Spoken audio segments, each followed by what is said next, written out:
Welcome to Property Smart Commercial and Industrial segment. My name is Chris Chu.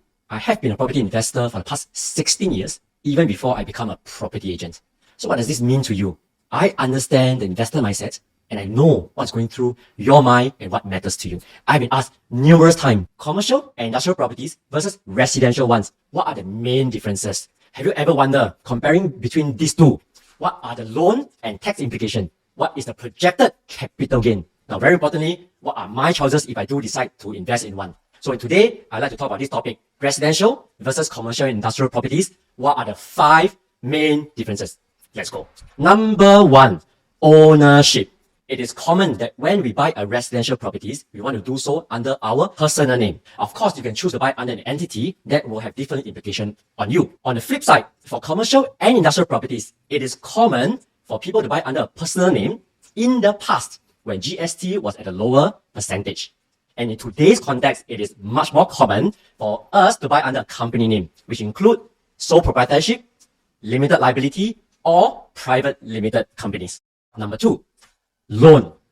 It is common that for residential properties, your LTV or loan to value in short is 75%.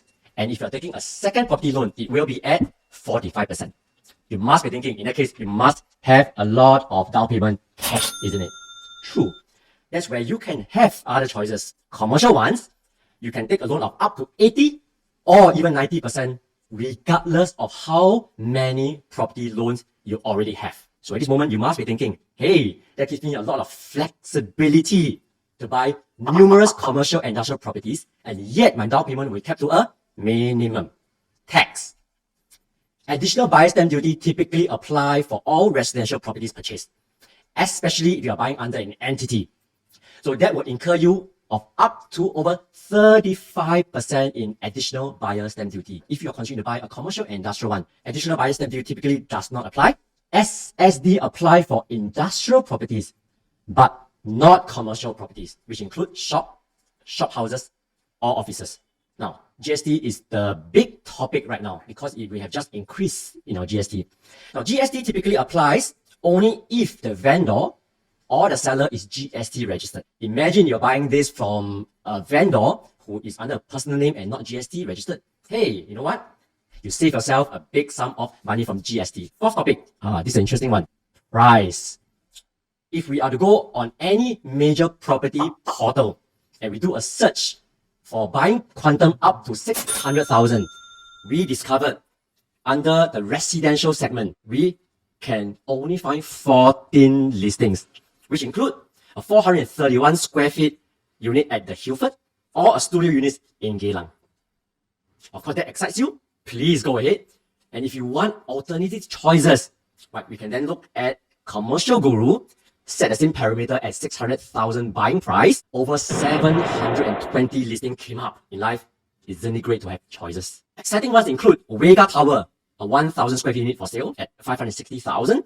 And there's a shop in Bukit Timah Plaza, depending on what excites you. Many choices. Capital appreciation is always the biggest hot topic. Whatever we buy, we always want our price to go up, don't we? If we go back in time to 2007, as you are listening to me right now, you're sitting on the fence and we're trying to make a decision. Going on the left, you want to buy a residential, or go on the right, you will buy a commercial and industrial properties. And today you have the hindsight to examine data so that we are able to crystal ball into the future and make better discerning decision. Let's do it together. Now, looking at the first table, on the x-axis is time from 2007 to all the way up to 2022, 15 years. And on the y-axis is the price per square foot. You would have realized that price has indeed gone up by 67% across 15 years. Is this big enough magnitude to let you feel excited? I leave it to you to decide. Once again, if we look at a like-for-like comparison between data across 15 years for industrial properties, which include warehouses, business 1 and business 2, light or heavy industry factories, the numbers speaks a different story. The price increase is 103%. Big difference? You decide. Now, if you have to examine commercial properties, which include offices, shop houses, and shops, Across the same apple and apple comparison of 15 years, we discover the increase is 126%. So once again, if we had to go back in time and sit on the fence, should I fall left and be able to gain only 7%? Or your property price could have gone up by 126%. That's life. Ownership, loan, tax, price, capital appreciation. With this firm understanding of the 5 main differences between residential and commercial industrial properties, I'm sure you are now in a better position to decide what's best for you and your loved ones. Thank you for joining us at Property Smart. Do like and subscribe to our channel. Do stay tuned to our next episode real soon.